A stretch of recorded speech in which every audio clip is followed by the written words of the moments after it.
Welcome guys. GK MCQs MK channel में आपका बहुत बहुत स्वागत है। सब्सक्राइब कीजिए जीके एमसीक्यूज एमके चैनल को और पाइए रोजाना फिजिक्स केमिस्ट्री बायोलॉजी का multiple choice question. So guys, इसमें इंग्लिश और हिंदी दोनों लैंग्वेज आपके लिए दी हुई है, ठीक है। और यहाँ पर हम फिजिक्स केमिस्ट्री बायोलॉजी इनके कॉम्बिनेशन यानी कि इन सभी के इंपॉर्टेंट जो क्वेश्चन है, टॉप क्वेश्चन से, जो अच्छे क्वेश्चन से, ईजी भी है, हार्ड भी है, मिडल के भी है, सभी प्रकार के क्वेश्चन यहाँ पर हम डिस्कस करने वाले हैं, जो कि आपके entrance exam point of view से बहुत ही ज़्यादा इंपॉर्टेंट है। क्वेश्चन हम पढ़ते हैं, उसके बाद आंसर आपको चूज करना है और फिर इसका आंसर हम आपको बताएंगे, ठीक है। इससे आपका टेस्ट भी हो जाएगा, आपको जो लर्निंग है वो भी बढ़ेगी, ठीक है। और आपका जो प्रैक्टिस जिसको आप बोलते हो वो भी इंक्रीज होगी। देखो, दूरी की सबसे बड़ी इकाई क्या है? लार्जेस्ट यूनिट आपको बतानी है, डिस्टेंस ऑफ दूरी की, ठीक है। दूरी की सबसे बड़ी इकाई क्या है? पारसेक, प्रकाश वर्ष, खगोलीय इकाई या फिर माइक्रोन। दूरी की सबसे बड़ी इकाई। ऐसे क्वेश्चन वन लाइनर के क्वेश्चन काफ़ी बार पूछे जा चुके हैं, ठीक है। तो इनकी प्रैक्टिस हो जाए तो बेस्ट रहेगा आपके लिए। सो इसका राइट ऑप्शन है पारसेक। क्या है? पारसेक। दूरी की सबसे बड़ी इकाई क्या है? पारसेक। अगला क्वेश्चन है, इंपॉर्टेंट है सारे क्वेश्चन। चंद्रमा की सतह का मध्य दिन का तापमान है। चंद्रमा की सतह का मध्य दिन का तापमान कितना होता है guys? The mid day temperature of the surface of the moon 40 degree centigrade, 70 degree centigrade या फिर 100 डिग्री सेंटीग्रेड या फिर 140 डिग्री सेंटीग्रेड। चंद्रमा की सतह का मध्य दिन का तापमान आपको बताना है। अब अगर आपने चंद्रमा के बारे में थोड़ी बहुत स्टडी की होगी या फिर आपने चैनल देखे होंगे डिस्कवरी वगैरह, ठीक है, अंतरिक्ष यात्री के बारे में थोड़ी बहुत आप इंटरेस्ट रखते होंगे तो इजीली आपको आ जाएगा। चूज कर लिया होगा आपने चंद्रमा की सतह का मध्य दिन का तापमान। इसका राइट ऑप्शन 100, ठीक है, 100 डिग्री सेंटीग्रेड, 100 डिग्री सेंटीग्रेड इसका राइट ऑप्शन हो जाएगा। सूर्य के प्रकाश मंडल में पाए जाने वाले गहरे पेच क्या कहलाते हैं? Dark patch found in photosphere of the sun in called. सूर्य के प्रकाश मंडल में पाए जाने वाले गहरे पेच क्या कहलाते हैं? वलय, दीप्तपुंज, सूर्य का धब्बा, ब्लैक होल। इसका राइट ऑप्शन हो जाएगा सूर्य का धब्बा। अगला क्वेश्चन, विषम को पहचाना है जो कि पेंड ऑड, माइक्रोन, मोल, प्रकाश वर्ष, एंगस्ट्रम। सो इसका राइट ऑप्शन हो जाएगा मोल। अगला क्वेश्चन, प्रकाश की तरंगदैर्घ्य को प्रदर्शित किया जाता है?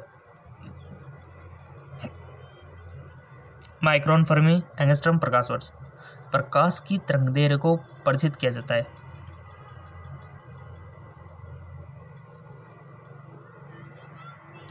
सो इसका राइट ऑप्शन हो जाएगा आपका एंगस्ट्रम, ठीक है। क्या हो जाएगा? एंगस्ट्रम। प्रकाश की तरंगदैर्घ्य को प्रदर्शित किया जाता है एंगस्ट्रम, इसका राइट ऑप्शन हो जाएगा। अगला क्वेश्चन,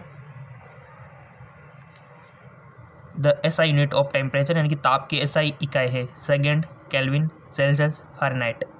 ताप की एसआई इकाई। सो इसका राइट ऑप्शन हो जाएगा आपका केल्विन, ठीक है। केल्विन इसका राइट ऑप्शन हो जाएगा।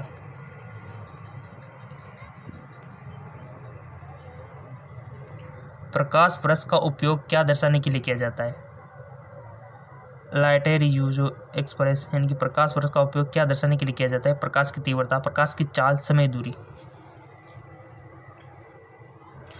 राइट ऑप्शन दूरी। अगला क्वेश्चन, निम्न में से सबसे छोटी इकाई आपको बतानी है। Which of the following is smallest unit?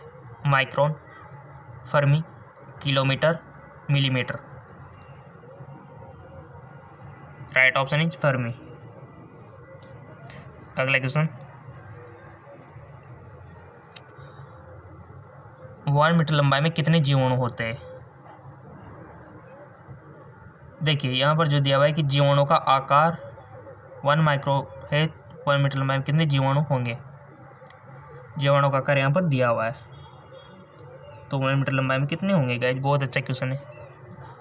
The size of bacteria is 1 micrometre, find the number of bacteria in 1 metre length, 10⁻⁹, 10⁻⁶, 10⁻⁶ या फिर 10⁻⁹, कितने जीवाणु होंगे, नंबर ऑफ बैक्टीरिया आपको बताना है। लगाइए अपनी गणित जो भी आपने सीखी है, और रफ पेज का आप यूज कर सकते हो।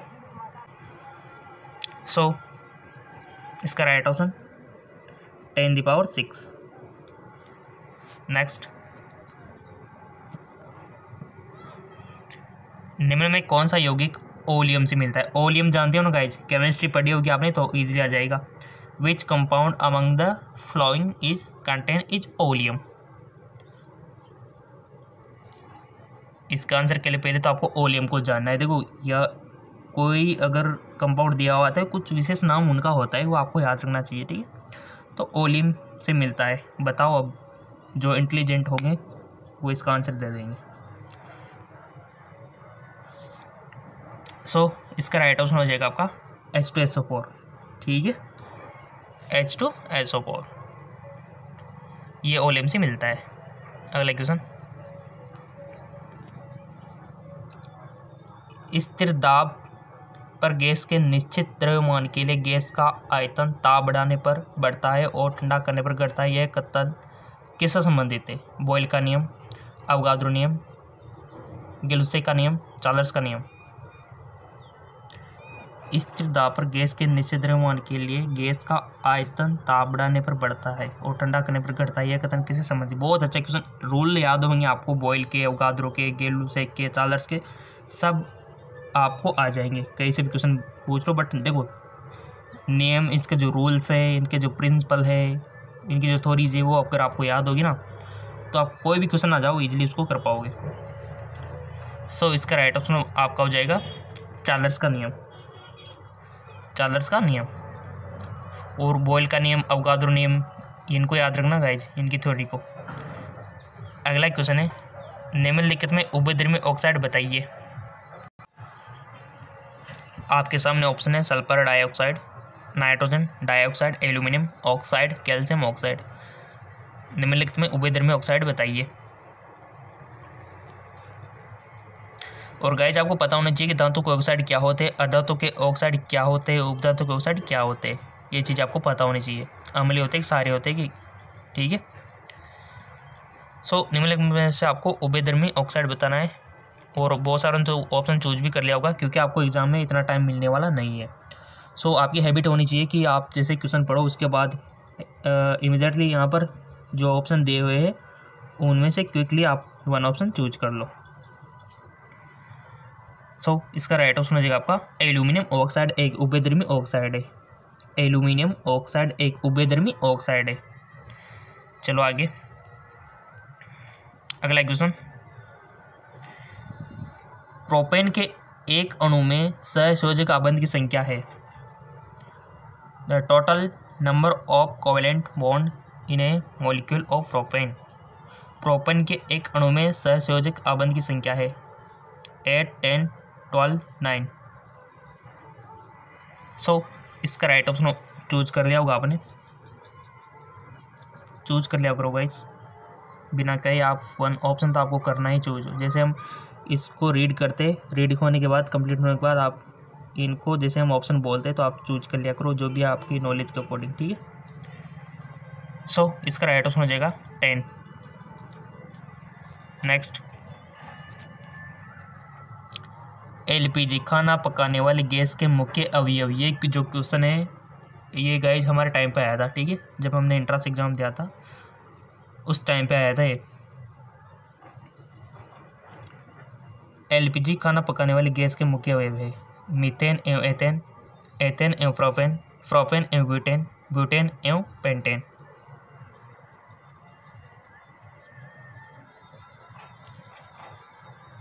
खाना पकाने वाली गैस का मुख्य अवयव आपको बताना है, क्या होता है इसमें, चूज कीजिए।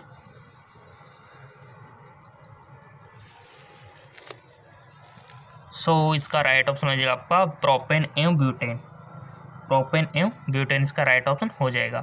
और गाइस इसमें गंध किसके कारण आती है? आपने जो अपने रसोई में आपने देखा होगा, किचन में जो आपके सिलेंडर होता है रसोई गैस, ठीक है, उसमें से गंध आती है तो किसके कारण आती है?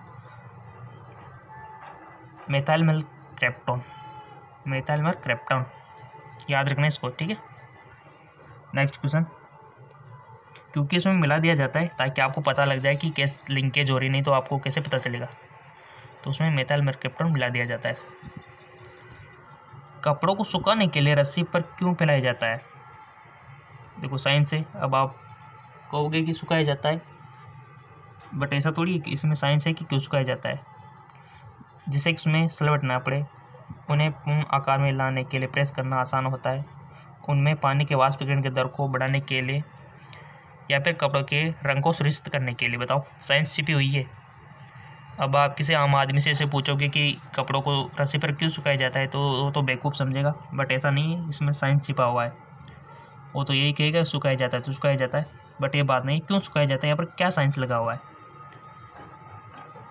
जैसे अपन कहते हैं ना कि नीचे क्यों गिरती है वस्तु, आम आदमी के लिए तो गिरती है, बट आपके लिए साइंस के स्टूडेंट हो, आपको थोड़ा सा दिमाग लगाना पड़ता है यहाँ पर, ठीक है। सो इसका राइट ऑप्शन हो जाएगा आपका कि यहाँ पर उनमें पानी के वाष्पीकरण की दर को बढ़ाने के लिए तार पे सुखाया जाता है, क्योंकि 70 बढ़ेगा तो वाष्पीकरण की दर भी बढ़ेगी, ठीक है। अगला क्वेश्चन, लुईस अमल वे योगी के जो, बताइए, इलेक्ट्रॉन को ग्रहण करते हैं, इलेक्ट्रॉन का त्याग करते हैं, इलेक्ट्रॉन के युग्मों को ग्रहण करते हैं, इलेक्ट्रॉन के युग्मों का त्याग करते हैं। लुईस अमल वे योगी के जो, बताओ। इसका राइट ऑप्शन हो जाएगा आपका इलेक्ट्रॉन के युग्मों को ग्रहण करते हैं, इलेक्ट्रॉन के युग्मों को ग्रहण करते हैं, राइट। अगला क्वेश्चन, दहन की प्रक्रिया में गैस का अवशोषण होता है और गैस बाहर निकलती है। बताओ, during the combustion process of gas which absorb in and the gas give out. दहन की प्रक्रिया में कौन सी गैस का अवशोषण होता है और कौन सी गैस बाहर निकलती है? बताओ अब आंसर।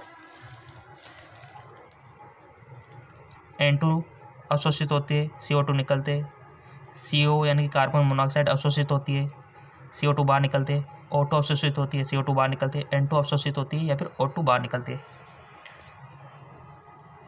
दहन की प्रक्रिया में। इसका राइट ऑप्शन हो जाएगा आपका O2 CO2, यानी कि O2 अवशोषित होती है और CO2 बाहर निकलती है दहन की प्रक्रिया में। जी हाँ, बिल्कुल। O2 क्या होता है गाइस, अगर किसी भी चीज़ को जलाना है तो ऑक्सीजन की रिक्वायरमेंट होगी, और जैसे वो जलेगी तो CO2 छोड़ेगी, ठीक है। सिंपल सी बात है, बिना ऑक्सीजन के आप पढ़ते आ रहे होंगे कि किसी भी चीज़ का जलना पॉसिबल नहीं है, ऑक्सीजन है तभी जलती हो कोई भी वस्तु होगी, ठीक है। अगला क्वेश्चन, बेकिंग सोडा में टार्टरिक अम्ल का क्या कार्य है? What is the function of tartaric acid baking powder? Baking के समय सोडियम कार्बोनेट को उदासीन करने के लिए, मधुरक की तरह, बुनी वस्तु को हल्का तथा परिफलन करने के लिए, परीक्षण की तरह। टाइम दिया जा रहा है आपको ऑप्शन चूज करने का, कोई दिक्कत नहीं।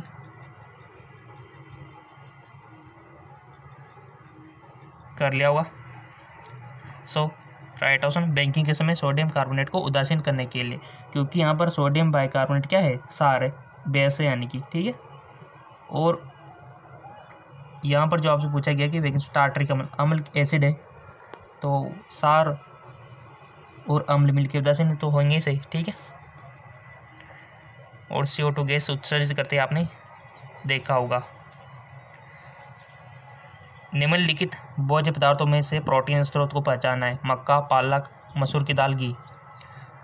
अगर आपने प्रोटीन, कार्बोहाइड्रेट, वसा के सोर्स पढ़े होंगे तो इजीली आपको आ जाएंगे, और क्वेश्चन बनता है यहाँ से। प्रोटीन के सोर्स कौन से, कार्बोहाइड्रेट के सोर्स कौन से, वसा के स्रोत कौन से, ठीक है, विटामिन वगैरह। तो प्रोटीन का सोर्स आपको पहचानना है। किस में होता है गाइस प्रोटीन? मक्के में, पालक में, मसूर की दाल में, घी में। बताओ किस में होता है?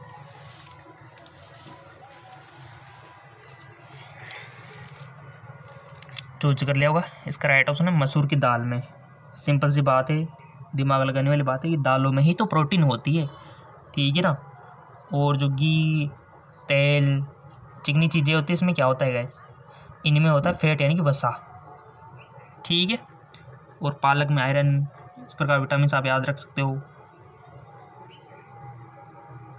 प्रोटीन, कार्बोहाइड्रेट, कार्बोहाइड्रेट में क्या आता है, मीठी चीज़ें, जैसे शुगर हो गया, गुड़ हो गया, ठीक है, जितनी मीठी चीज़ें ना वो आ जाएगी। तो यहाँ पर राइट ऑप्शन है दाल। और अगर आपसे पूछ लिया जाए कि सबसे ज़्यादा प्रोटीन किस में पाया जाता है, सो वो भी दालों में से ही है, और वह है आपका सोयाबीन, ठीक है, सोयाबीन में सबसे ज़्यादा प्रोटीन। चलो आगे।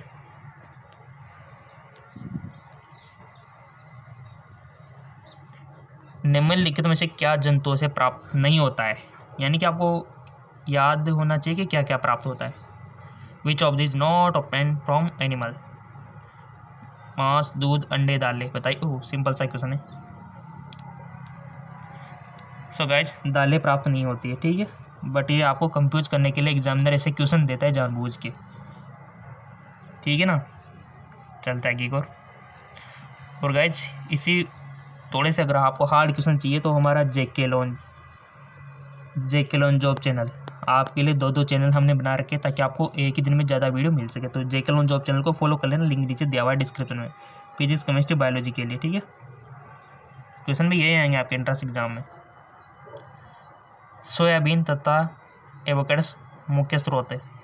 Soybean and avocados are rich source, carbohydrate के, प्रोटीन के, वसा के, रेसे के।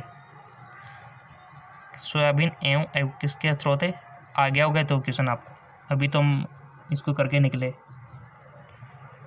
इसका राइट ऑप्शन हो जाएगा आपका प्रोटीन के होते गए जी,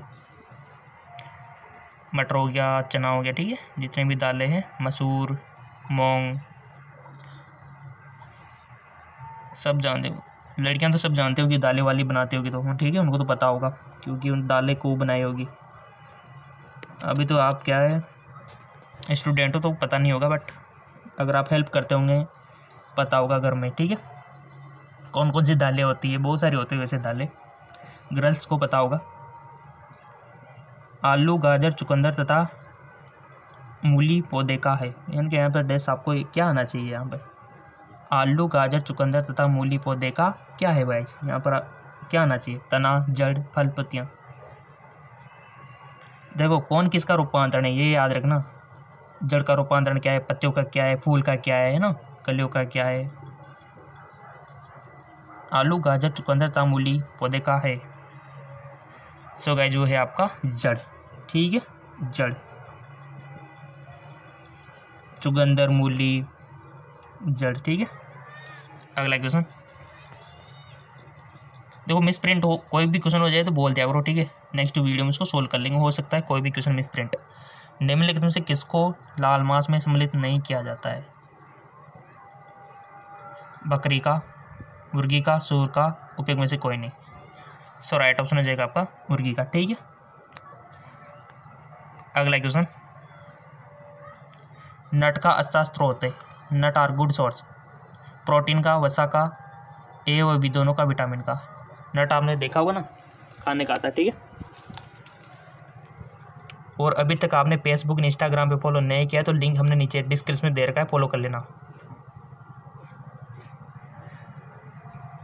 और अगर आपको इसी प्रकार के क्वेश्चन चाहिए तो बता देना, या फिर आपको पहले वाले चाहिए जो हम करते आ रहे थे तो बता देना कमेंट करके, क्योंकि उसके अकॉर्डिंग वीडियो हम आपके लिए बनाएंगे।